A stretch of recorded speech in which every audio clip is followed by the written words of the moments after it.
가기사는 증시 각도기. 안녕하세요. 증시 나침반 안지원입니다. 네, 안녕하십니까. 각도기 곽상진입니다. 드디어 떨어졌습니다. 네. 그래도 잘 버텼어. 네. 생각보다는. 네, 코스닥이 굉장히 잘 버텼죠. 굉장히 셉니다. 네. 에코프로가 오늘 또 급등하면서 네. 2차 전지주들은 진짜 알 수 없는 것 같아요. 돌아가면서 급등하네요. 2차 전지 그 에코프로 같은 경우는 작년도 3분기, 2분기 실적을 보면 그리고 증가하는 거 보면은 아직 얘만 밸류에이션이 적정하죠. 에코프로? 네, 별로 비싸진 않습니다. 뭐 40배, 50배 이게 아니라서 얘는 뭐 이익 대비 10배. 그렇죠. 예, 환산을 해보면 지주 싸다 보니까 자회사 에코프로 BM의 그렇지. 지분 가치를 얼마나 할인율을 줄 거냐에 따라 좀 맞아. 천차만별이라서. 맞아요. 네. 그렇고 네. 지금 뭐 LNF의 모회사도 마찬가지죠. 네네. 네. 이 더블 카운팅을 어떻게 해소해야 할까 이게 참 문제입니다. 한국 시장에서는. 제가 뭐 최근에 그 곤란했던 업체 중에 하나는 모회사는 1,000억이고 자회사는 한 1조 가까이 돼요. 지분 가치가요? 아니 시총이. 시총이. 지분 가치는요? 지분 가치도 많죠. 그러니까 모회사의 시총이 1,000억이야. 그리고 주요 저기 지배회사인데 그럼 이 1,000억을 가지면 1조를 가질 수 있는 거잖아. 살 수만 그렇죠. 있다면. 예. 살 수만 있다면. 이게 조금 웃기는 거예요. 그렇죠? 이게 두 개가 상장 다 있어지는 것도 웃기고 다른 사업 회사가 별로 없는데 모회사가 자회사가 하는 게 거의 대부분이고 모회사가 같이 상장돼 있으면 뭔가 좀 이상한 것 같아. 네, 문제가 있죠. 네. 네. 타임머신 타고 10년으로 가면 과연 이 한국에 이런 문제가 해소가 돼 있을지 후에. 궁금합니다. 네. 네, 오늘 코스피가 1.3% 가까이 하락했고요. 코스닥은 0.2%만 하락을 했습니다.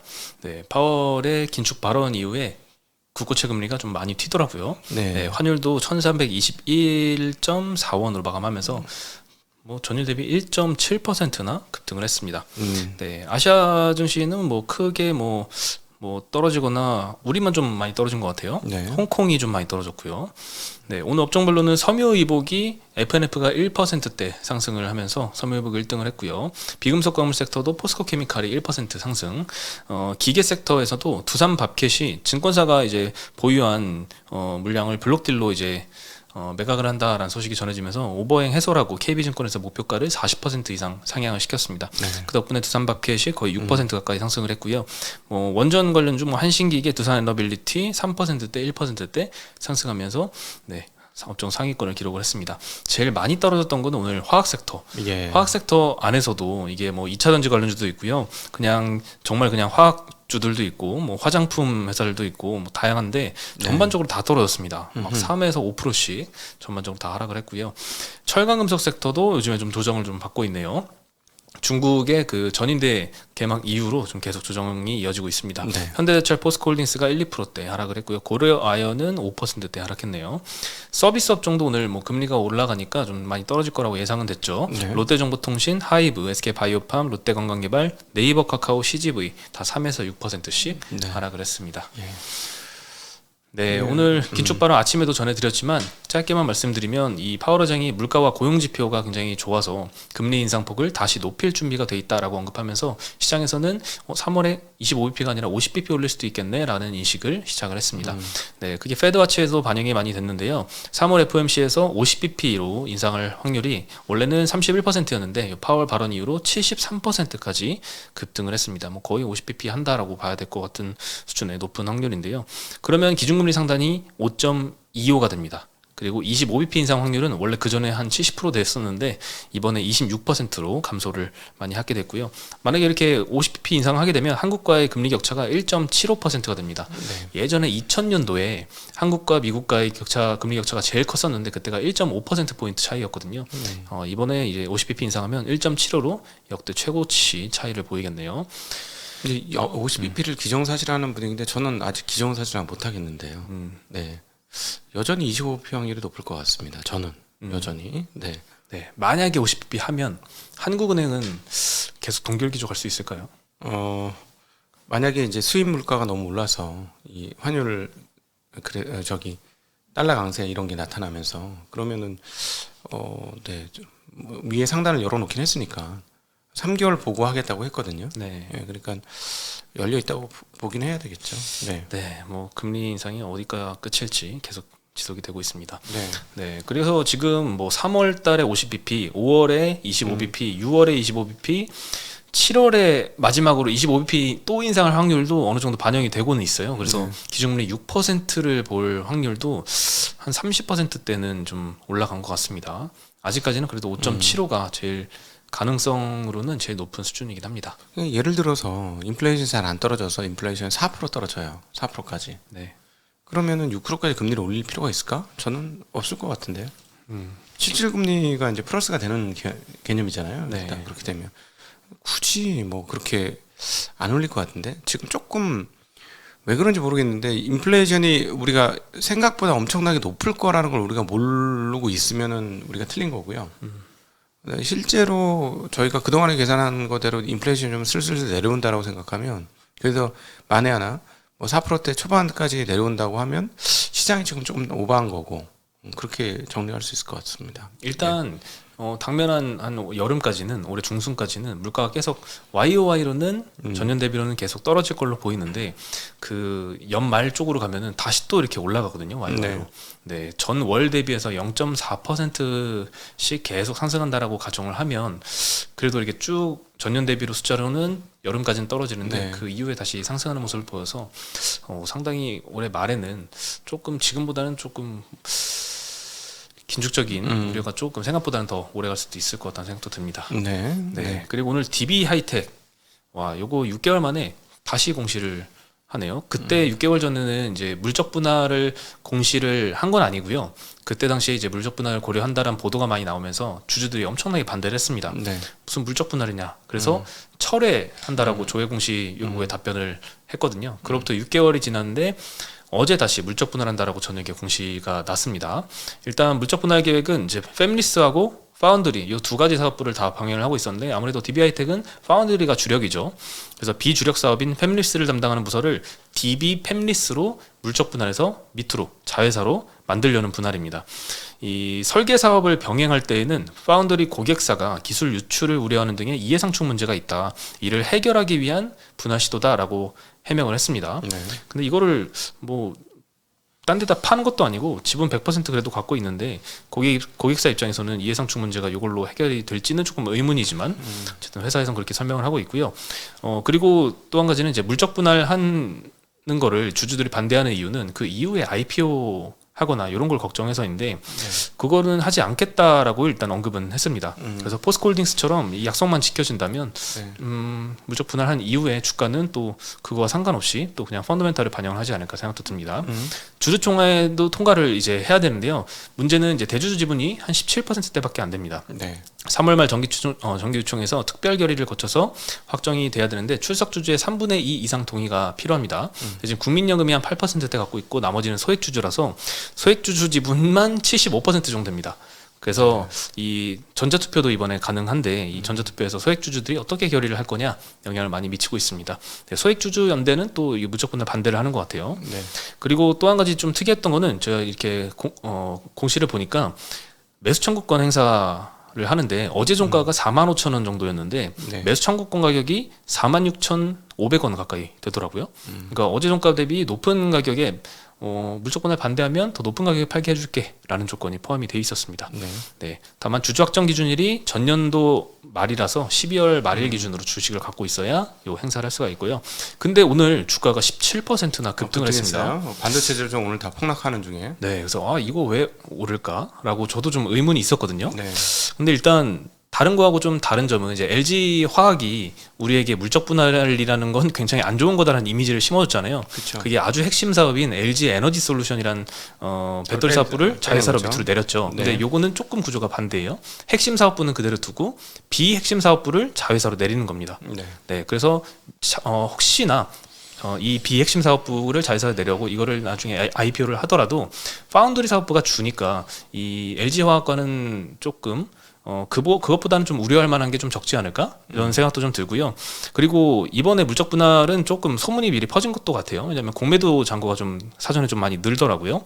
그래서 이 재료 소멸 이후에 좀 쇼커버 들어온 영향도 좀 있는 것 같습니다. 오늘 거래량이 엄청 터졌더라고요. 예. 전일 대비해서 외국인이 한 420만 주 네. 순매수가 들어왔고요. 그리고 뭐 기존 주주는 이제 보유 수량이 만약에 만주 있었으면 오늘 그냥 시초가에 만주 더 사고 나머지는 그냥 매수 청구 해버리면 그냥 이건 아비트리지 아닐까? 네. 라는 생각이 아침에 들더라고요. 그래서 그렇죠. 기존 보유주주들은 그 매수하려는 수급도 조금 오전에 영향을 끼쳐서 안 빠진 것도 좀 영향을 끼치지 않았나 싶습니다. 근데 매수 청구를 많이 하면 또 그게 깨질 거 아닙니까? 그렇죠. 회사에서는 1,500억 이상 매수 청구가 들어오면 예, 안 할 수도 있다 이런 언급은 했습니다. 1,500억은 75% 소액주주인데 언제든지 가능할 수 있을 것 같은데. 네. 근데 이미 지금 주가가 훨씬 넘어버린 상황이라서 네. 매수 청구는 아마 안 들어올 것 같고요. 그리고 분할 공시하고 같이 1,000억 원 정도 자사주 매입도 함께 진행을 했습니다. 네, 보통 이제 물적 분할하면은 주주를 좀 달래기 위한 이런 제도도 같이 껴넣는데 1,000억이면 적은 규모는 또 아닌 것 같습니다. 네.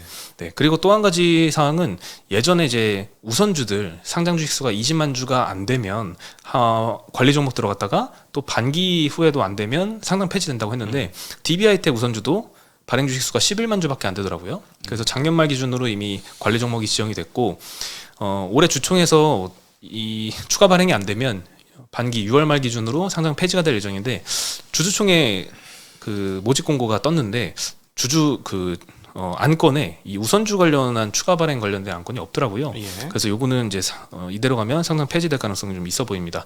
오늘 DB하이텍 우선주가 24% 급등을 했는데 요거 상장 폐지될 가능성은 고려를 좀 해야 될 것 같습니다. 네네. 네, 그리고 반도체 업체들 오늘 무섭게 많이 떨어졌습니다. 엄청나게 빠졌어요. 4~5%씩 그냥 다 빠졌죠. 큰 회사 빼고는. 네, 뭐 하이닉스가 2% 정도 하락을 했고 삼성전자도 0.6%대 하락을 했는데요. 일단 첫 번째로 실적 컨센이 다시 또 하향 기조로 가고 있습니다. 네. 삼성전자는 이제 1분기에 이어서 2분기도 컨센을 좀 많이 하향할 것이다라고 전망을 여러 군데서 하고 있는데요. 서버 고객들이 굉장히 강도 높은 재고 조정을 하고 있는 것 같아요. 그래서 디램 가격과 출하량이 예상보다 더 부진할 것이다라고 전망을 하고 있고요. 삼성전자의 영업이익 컨센은 오늘 키움증권에서 전망을 하기로는 1.4조 원 1분기에 전망을 했습니다. 컨센이 2.3조 원인데 한 절반 정도 가까이 네, 깎은 거죠. 2분기는 6천억 전망을 하고 있는데요. 컨센이 2.2조 원입니다. 요거는 거의 뭐 3분의 1 토막도 더 났다라고 볼 수 있겠죠. 그래서 지금 현재 컨센 대비해서도 굉장히 낮은 이익 전망치를 내고 있으니까 예, 컨센이 조금 더 하향될 것 같고요. 그리고 또 한 가지는 이제 미국의 반도체 보조금 신청 요건이 발표가 된 이후로 조금 논란이 있는데요. 최근에 이제 미국이 이 반도체 보조금을 지원을 하는 대신에 반도체 시설에 이 미국 정부가 접근이 좀 가능해야 되고 예상보다 초과된 이익은 공유를 해야 돼. 예, 환수를 해야 돼. 그리고 10년 동안 중국의 투자 금지. 그리고 보조금 받은 걸로는 자사주 매입이나 배당을 금지한다. 이런 까다로운 조건들을 제시하면서 이제 한국 정부도 난처하고 한국 반도체 업체들도 난처할 뿐만 아니라 대만 업체들도 굉장히 반발을 많이 하고 있는 것 같아요. 네. 근데 제가 자료를 읽어보니까 TSMC의 미국에 짓는 공장의 그 규모가 얼마나 되느냐, 얼마쯤 될 것 같으세요? 총 캐퍼시티에? 어느 정도 되나요? 5%. 근데 이제 좀 미세선단 공장이니까 미세선단 공정 중에서 한 10%대. 그리고 뭐 나중에 더 지을 수는 있는데 그런 정도라서 그리고 그쪽에서 시간 끌게 하면은 미국이 좋을 게 하나도 없죠. 그래서 아마 그 반도체 짓는 업체, 공장 짓는 업체들하고 같이 잘 힘을 합치면 어느 정도에서 뭐 합리적인 선에서 조정이 되지 않을까 하는 생각은 좀 드네요. 지금 TSMC도 미국 공장 증설 초기 단계인데 이렇게 무리한 요구가 확정이 만약에 되면 추가적인 라인 증설은 좀 어렵다라는 얘기도 좀 나오고 있는 것 같습니다. 그리고 그 한국 정부에서도 이거는 정부 차원에서 좀 대응을 해야 되겠다라는 언급이 좀 나오고 있는데요. 그래서 4월달에 이제 한미 정상회담이 진행이 되지 않을까 이런 예상도 좀 나오더라고요. 만약 그렇게 개최가 되면 정부 차원에서 좀 조율을 시도를 할 것 같습니다. 네, 그래서 합리적인 사원에서 좀 결정이 됐으면 좋겠고요. 그리고 일본과의 이 관계가 조금 바뀔 것 같습니다. 그러면서 반도체 업체들한테도 좀 영향을 끼칠 것 같은데요. 오늘 박살 났습니다 덕분에. 네, 2019년 7월달에 이제 대법원이 일본의 강제징용 배상 판결에 대해서 일본이 반발을 굉장히 했죠. 그러면서 반도체 주요 소재, 뭐 불화수소, 폴리이미드, 뭐 포토레지스트 수출 제한을 걸었었는데 그 이후에 국내 기업들이 열심히 국산화를 추진을 하고 있었습니다. 근데 최근에 한국 정부가 대위 변제 방안을 제시를 하면서 일본하고 관계가 조금 약간 풀리는 것 같아요. 그러면서 일본이 반도체 수출 규제를 2019년 7월 이전으로 돌리기로 협의하기로 했다라고 발표를 했습니다. 한국 정부도 일본의 수출 규제에 대해서 WTO 분쟁 절차에 들어갔었는데 이것도 중단하겠다고 알려졌고요. 빠르면 2월부터 이 규제는 해제가 될 가능성이 좀 거론이 되고 있습니다. 그래서 사실 삼성전자 입장에서는 이 동진세미캠이라는 업체에 그 지분 투자까지 하면서 굉장히 노력을 많이 했었는데 이렇게 되면은 어떻게 되실까요? 그래서 이제 덕분에 그 주식들이 폭락을 했잖아. 거의 얘들 뭐 하루에 1, 2% 움직이지 않는 애들 막 5%씩 넘게 빠지고 그랬는데, 근데 사실은 포토 레지스터도 한 종류가 아니에요. 제가 알고 있기로는 여러 종류거든요. 그러면 그 만들어 이미 국산화한 걸 가지고 대체할 거냐? 그러진 않을 것 같고, 그 뭐 잘 못 만드는 거는 그냥 그대로 잘 들어오고, 그 다음에 뭐 이 업체들은 그 국내에서 이렇게 서비스 해주는 업체들은 삼성전자 입장에서 나쁘진 않죠. 성능만 괜찮다면. 그러니까 그거는 아마 지켜주지 않을까 하는 생각은 드는데, 하여튼 오늘은 그런 이슈 때문에. 그리고 어제는 또 삼성 SDI가 포토레지스터를 만들겠다는 뉴스가 또 있었어요. 그러니까 뭐 이런 거에 겹치면서 상당히 그쪽이 안 좋았습니다. 오늘. 네, 동진세미캠이 대표적이었는데요. 오늘 거의 6% 가까이 하락을 했는데 어제도 6% 하락을 했었습니다. 그래서 이틀 동안 10% 넘게 하락을 했고요. 뭐 솔브레인 후성도 예전에 2019년도에 이 수출 규제에 대한 뭐 반사수의 기대감도 좀 있었는데 오늘도 한 3% 2%대씩 떨어졌습니다. 마지막으로 SM이 또 추가 급등했습니다. 6% 급등해서 거의 15만 8,500원으로 마감을 해서 카카오가 어저께 제시했던 15만 원 공개 매수 가격을 또 넘어서 카카오도 이번에는 실패를 하지 않을까 싶은데요. 레이스죠. 그리고 남들이 공개 매수한다 그러면 이쪽에서 사가지고 공개 매수가까지 올리는 것 같고, 그죠? 하이브가 올리는 건지 모르겠지만 일단 기사로는 하이브가 이 SM 공개 매수를 18만 원에 검토를 한다라는 뉴스도 좀 나오곤 있습니다. 아직 공식적으로 발표는 안 했는데요. 18만 원의 지분 25%를 공개 매수 검토 중이다. 이렇게 연합뉴스에서 보도가 나왔었습니다. 그럼 이건 완전한 승자의 저주 있을 것 같죠. 이 정도 되면. 지금 단기간에 2배 올랐어요, 거의 주가가. 그렇죠. 네. 지난번 공개 매수가가 12만 원이었잖아요. 하이브가. 그거 대비 50% 높은 가격이라서 추가 조달이 필요합니다. 그래서 1조 원 가량을 국내외 재무적 투자자와 접촉을 해서 조달을 생각을 하고 있다고 하고요. 그리고 3천억 가량은 인수금융도 검토한다라고 굉장히 구체적으로 보도가 나와서 이것도 좀 일리가 있어 보입니다. 네, 생각보다 좀 지출이 좀 커지겠죠. 하이브나 카카오나. 저 생각하려면 얼마나 오래 걸릴까? 조 단위 수준으로 점점 가고 있는 것 같은 느낌인데 생각해야 할 게. 조가 넘을 것 같아요. 네. 그래서 이렇게 SM이 막 치고 올라가니까 다른 엔터주들이 상대적으로 좀 싸 보이는 것 같습니다. 그래서 외국인들은 요즘 JYP를 사고 있다고 하는데 JYP가 오늘 거의 3% 가까이 상승을 했고요. YG엔터도 1%대 상승해서 마감을 했습니다. 오늘 뭐 금리 상승 영향에 하이브와 카카오는 6% 4%씩 떨어져서 마감을 했습니다. 네, 오늘 소식은 여기까지고요. 오늘 고생 많으셨습니다. 오늘요? 네, 근데 이런 날이 오긴 왔어야 되는 거잖아요. 그렇죠? 그렇다고 이제 하락이 시작되냐? 또 그건 아닌 것 같아요. 그렇죠. 네, 다들 고생 많으셨을 것 같은데 내일은 제가 휴가인 관계로 쪽집게님이 대신 나오실 겁니다. 네, 인사드리겠습니다. 안녕.